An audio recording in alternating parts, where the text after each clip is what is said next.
The lesson that we're going to discuss today is the limits of trigonometric function, or evaluating limits of trigonometric functions.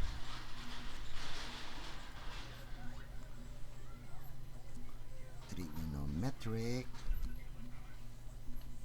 functions.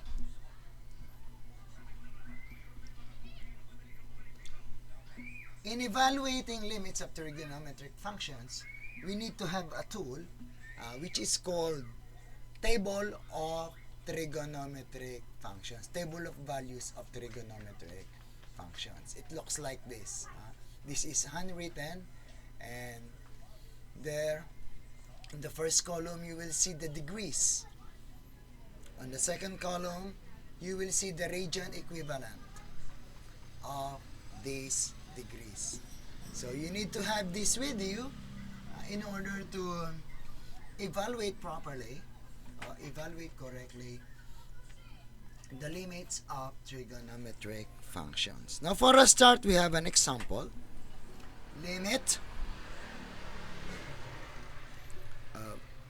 cotangent theta, where theta represents the degree, represents the angle, and it could be in degrees, and normally in the concept of limits and in calculus we use the radian measures, or in degrees are expressed in terms of pi as theta approaches pi over 3.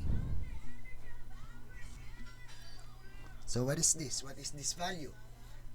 We are going to look for its corresponding value in the trigonometric table of values. So here is the pi over 3, and here is the cotangent theta. And this is equivalent to, according to the table of values, square root of 3 over 3. There it is. Now, example number 2. We have the limit of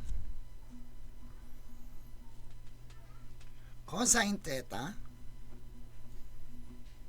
as theta approaches pi over 4. And what is this equal to? Well, we will try to consult again the table of trigonometric functions, or the table of values of trigonometric functions. We look for pi over 4, and that is it has an equivalent degree of 45 degrees, and so the cosine of 45 degrees is equivalent to square root of 2 over 2. Okay. For our third example, we have the limit of tangent theta as theta approaches pi over 2.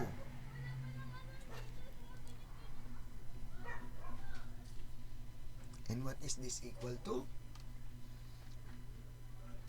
So, at the table of values of trigonometric functions, we can see that pi over 2, the tangent of pi over 2, or 90 degrees, is undefined. So, the answer is undefined. And in terms of limits, it has no limit.